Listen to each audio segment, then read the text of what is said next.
Hello everyone, welcome to Vidyasagar coaching classes. Today we are going to learn SST and in SST. Today we are start from history and in history chapter 3rd nationalism in India. So what is the mean by nationalism? Nationalism means a feeling of love to our own country. इसको हम बोलेंगे राष्ट्रभक्ति या देशभक्ति ये भी कहा जाता है नेशनलिज्म को. तो ये जो फर्स्ट पेज जो है हमारे एनसीईआरटी में इस चैप्टर का, यहाँ पे बस इंट्रोडक्टरी ये दिया है कि यूरोप में कैसे मॉडर्न नेशनलिज्म के वजह से नेशन स्टेट की फॉर्मेशन हुई है या फिर वहाँ पे कैसे चेंजेस आए हैं. और ये भी बोला गया है कि ये न्यू नेशनल आइडेंटिटी बनाने के लिए बहुत लॉन्ग प्रोसेस है, ये इसको बहुत ज़्यादा वक्त लगता है. फिर नीचे के पैराग्राफ में इतना ही दिया है कि इंडिया एंड वियतनाम जो है ये कंट्री में जो नेशनलिज्म की ग्रोथ हुई है या फिर मॉडर्न नेशनलिज्म की ग्रोथ हुई है उसके लिए रिस्पॉन्सिबल एक चीज़ थी, वो थी एंटी कॉलोनियल मूवमेंट या कॉलोनलिज्म. इसके वजह से लोगों में जो है ये इस फीलिंग की ग्रोथ हुई एंड एट द एंड फिर नेशनलिज्म के वजह से वहाँ पे भी नेशन स्टेट की फॉर्मेशन हुई. तो ये जो फर्स्ट पेज है इस चैप्टर का इट्स ओनली इंट्रोडक्टरी. सो जो मेन जो टॉपिक है आज हमें पढ़ना है वो हम पढ़ने वाले हैं अभी. So first topic of this chapter is first world war, खिलाफत एंड नॉन कोऑपरेशन मूवमेंट. सो जैसे कि आप यहाँ पे देख रहे हो, everyone know that first world war जो है वो स्टार्ट हुआ था 1914 में और ख़त्म कब हुआ 1918 में. तो यहाँ पे बताया गया है कि 1909 के बाद में हमारे कंट्री में नेशनल मूवमेंट जो है वो न्यू एरिया में स्प्रेड हो गई थी एंड नए सोशल ग्रुप जो है उन्होंने इस मूवमेंट को ज्वाइन भी किया था एंड एक नया मोड जो है स्ट्रगल का, नेशनल मूवमेंट का एक नया मोड जो है वो स्टार्ट हुआ था. तो ये कैसे हुआ, इसकी डेवलपमेंट कैसे हुई, इसके पीछे इसके इम्प्लीकेशंस क्या हुए, ये सब हम इस चैप्टर में पढ़ने वाले हैं. सो देखो यहाँ पे ये दिया है सेकंड पैराग्राफ में कि वॉर के वजह से, अभी सबको पता है कि जो फर्स्ट वर्ल्ड वॉर स्टार्ट हुआ था, फर्स्ट वर्ल्ड वॉर 1940 में स्टार्ट हुआ था, उसमें ब्रिटेन ने भी उस वर्ल्ड वॉर को ज्वाइन किया था, पार्टिसिपेट किया था. तो वॉर के वजह से एक new economic and political situation जो है वो क्रिएट हो गई थी all over the world and also in India. Because Britain जो है ब्रिटिश का रूल था हमारे कंट्री में और उन्होंने वॉर में पार्टिसिपेट किया था, तो इसके वजह से हमारी कंट्री पे उसका बहुत ज़्यादा इम्पैक्ट हुआ. फर्स्ट यहाँ पे दिया है कि वॉर की वजह से क्या हुआ कि डिफेंस का जो एक्सपेंडिचर है वो सडनली बढ़ गया. बिकॉज अगर हम किसी वॉर में पार्टिसिपेट करते हैं तो वॉर के लिए क्या चाहिए, आर्म्स वगैरह चाहिए, आर्म्स इक्विपमेंट चाहिए. तो इसके वजह से डिफेंस का एक्सपेंडिचर बढ़ गया.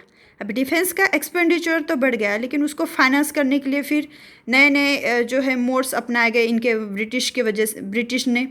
तो उन्होंने पहला तो ये था फाइनेंस बाय वॉर लॉ, तो फाइनेंस बाय वॉर लोन्स, या उन्होंने लोन्स वगैरह लिया था. टैक्सेस बढ़ा दिए थे उन्होंने. टैक्सेस जो होते हैं दो प्रकार के होते हैं, एक इनडायरेक्ट टैक्स होता है एंड डायरेक्ट टैक्स होता है. जो इनडायरेक्ट टैक्सेस होता है वो गुड्स एंड सर्विसेज पे इनडायरेक्टली अप्लीकेबल होता है, जो इनकम से रिलेटेड नहीं होता. और डायरेक्ट टैक्स जो होता है वो होता है इनकम टैक्स होता है. और इन्होंने टैक्सेस बढ़ा दिए थे. अगर इनडायरेक्ट टैक्स बढ़ता है इसका मतलब क्या होता है कि जो हम चीज़ें खरीदते हैं, गुड्स खरीदते हैं, उनकी जो प्राइस है वो बढ़ जाती है. तो इन्होंने टैक्सेस बढ़ाए थे. देन कस्टम ड्यूटी भी बढ़ाई थी. अभी कस्टम ड्यूटी क्या होता है, कस्टम ड्यूटी यानी अगर आप किसी कंट्री से गुड्स इंपोर्ट कर रहे हो तो उस पर टैक्स लगाया जाता है एक तरीके का, या इंपोर्ट कर रहे हो या एक्सपोर्ट कर रहे हो तो उस पर जो है वो जो टैक्स लगता है उसको बोलते हैं कस्टम ड्यूटी. तो वो भी इन्होंने बढ़ा दिए थे. यानी अगर कोई इंपोर्ट हमारी कंट्री जो है अगर बाहर से कुछ चीज़ें इंपोर्ट कर रही है तो वो क्या हो जाएंगी, अभी महंगी हो जाएंगी. एंड इनकम टैक्स इंट्रोड्यूस किया था. यानी लोगों का, अभी सबको ये तो बात पता ही है कि इनकम पे जो टैक्स लगता है उसको क्या बोलते हैं, इनकम टैक्स बोलते हैं. तो इनकम टैक्स इन्होंने इंट्रोड्यूस किया था. वॉर की वजह से क्या हुआ था, प्राइस बढ़ गए थे, प्राइस डबल हो गए थे बिटवीन 1930 एंड 1918. तो आपको पता है 1914 एंड 18 में वॉर का ड्यूरेशन था. तो प्राइस जो है हर चीज़ की डबल हो गई थी. यानी पहले कोई चीज़ अगर 10 रुपीज़ की है तो वो अभी कितने की हो गई, 20 की. एंड इसके वजह से क्या हो गया, कॉमन पीपल को बहुत ज़्यादा नुकसान हुआ क्योंकि गुड्स एंड सर्विसेज के प्राइस बढ़ गए। इसके वजह से सबसे ज़्यादा इम्पैक्ट किस पे होता है, कॉमन पीपल पे, पुअर पीपल पे, क्योंकि उनका इतना इनकम ही नहीं होता जितना ये प्राइस बढ़ गई थी, वो खरीद नहीं पा रहे थे इस चीज़ों को। विलेज जो है उनको एक तरीके से सप्लाई, मतलब सोल्जर्स को सप्लाई करने वाले विलेज बना दिए गए थे। ऐसा क्यों, क्योंकि वॉर में इनको लड़ने के लिए सोल्जर्स की ज़रूरत थी। तो ये लोग क्या कर रहे थे, हमारे जो विलेज में रहने वाले लोग हैं उनको फोर्स करते थे कि आप जो है आर्मी को ज्वाइन करो। यहाँ पे दिया है फोर्स रिक्रूटमेंट। फोर्स रिक्रूटमेंट इसका मीनिंग भी दिया है यहाँ पे, look at this, a process by which the colonial state force people to join the army. तो ये लोगों को फोर्स कर रहे थे कि आप आर्मी ज्वाइन करो। और आपको पता है अगर किसी को उसको फोर्स किया जाता है, मतलब उनके मन के खिलाफ कोई काम करवाते हैं कोई, तो उनको गुस्सा तो आता ही है। तो वैसे लोगों को बहुत गुस्सा आ रहा था and this cause a wide spread anger. ये तो सिचुएशन थी, इन्होंने जो सिचुएशन इन्होंने क्रिएट की थी, गुड्स एंड सर्विसेज की प्राइजेस बढ़ा दिए थे, ये इन्होंने खुद ने क्रिएट किया था, ये आर्टिफिशियल था। लेकिन 1918 एंड 19 में एंड उसके बाद में 1920 एंड 21 में क्रॉप फेल हो गए थे in many part of the India. तो इसके वजह से जो है ये नेचुरल फिनोमिना था। इसके वजह से भी फूड के शॉर्टेज हो गया क्योंकि क्रॉप फेल हो गया। एंड पहले ही मतलब जितने भी फूड स्टोरेज था हमारे कंट्री में, ये तो इन्होंने तो ये मतलब वॉर के लिए इनके सोल्जर्स के लिए भेजते थे। ये हमारे कंट्री का जो कुछ भी फूड्स था वो वॉर में जो सोल्जर्स इंक्लूड थे ये उनके लिए भेजते थे। तो पहले ही हमारे कंट्री में शॉर्टेज था, प्राइस बढ़ गए थे। और दोबारा से ये क्रॉप फेल होने की वजह से भी मतलब और शॉर्टेज क्रिएट हो गया एंड प्राइस जो है और ज़्यादा बढ़ गए। ये तो साथ में चल ही रहा था। और एक चीज़ आ गई, वो हो गया इन्फ्लुएंजा एपिडेमिक। इन्फ्लुएंजा आपको पता है एक वायरल डिसीज़ होता है जो कि बहुत सारे लोगों को इन्फेक्ट करता है एंड हाई फीवर वगैरह उसके जो है सिम्टम्स होते हैं। एंड इन्फ्लुएंजा एपिडेमिक बोला, एपिडेमिक यानी ऐसी बीमारी जो एक ही टाइम में बहुत सारे लोगों को हो जाती है सेम टाइम।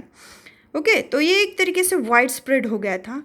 और ये सब जो है एक तरीके से इसके वजह से 1921 का जो सेंसस आया उसमें पता चला कि 12 टू 13 मिलियन पीपल की डेथ हो गई थी because of the famine and epidemic के वजह से। मतलब 12 टू 13 मिलियन पीपल जो है उनकी डेथ हो गई थी बिकॉज ऑफ द फैमिन तो आया ही था एंड साथ में एपिडेमिक की वजह से। तो इतने सारे लोग जो है हमारे कंट्री के जो है उनकी डेथ हो गई थी।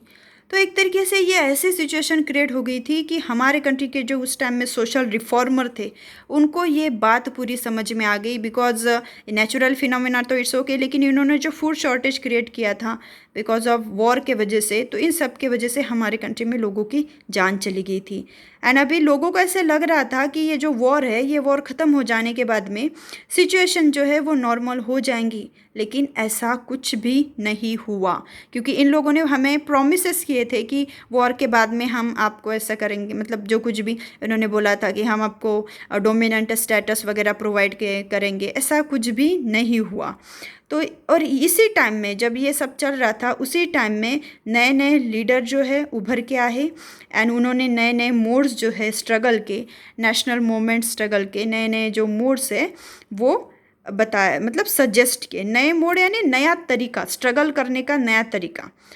नए तरीके में गांधी जी ने बहुत सारे तरीके बताए जैसे कि civil disobedient movement, non cooperation movement, ये जो है ये नए नए तरीके जो है वो गांधी जी ने बताए गए थे। देन है आइडिया ऑफ सत्याग्रह, ये टॉपिक है।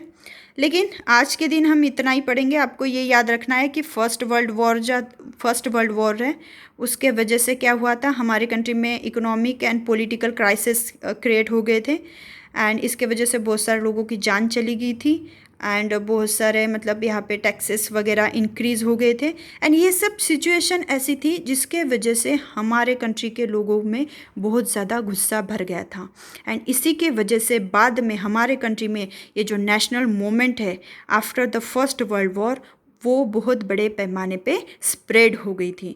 तो ये सब इसके रीज़न है। बाकी हम टॉपिक जो है 1 बाय 1 पढ़ेंगे। अगर आपको किसी भी तरीके का डाउट हो, कुछ क्वेश्चन हो, तो आप कमेंट सेक्शन में जाके पूछ सकते हैं एंड शेयर भी कर सकते हैं वीडियो अगर आपको पसंद आए तो। And thank you for watching this video. Have a awesome day.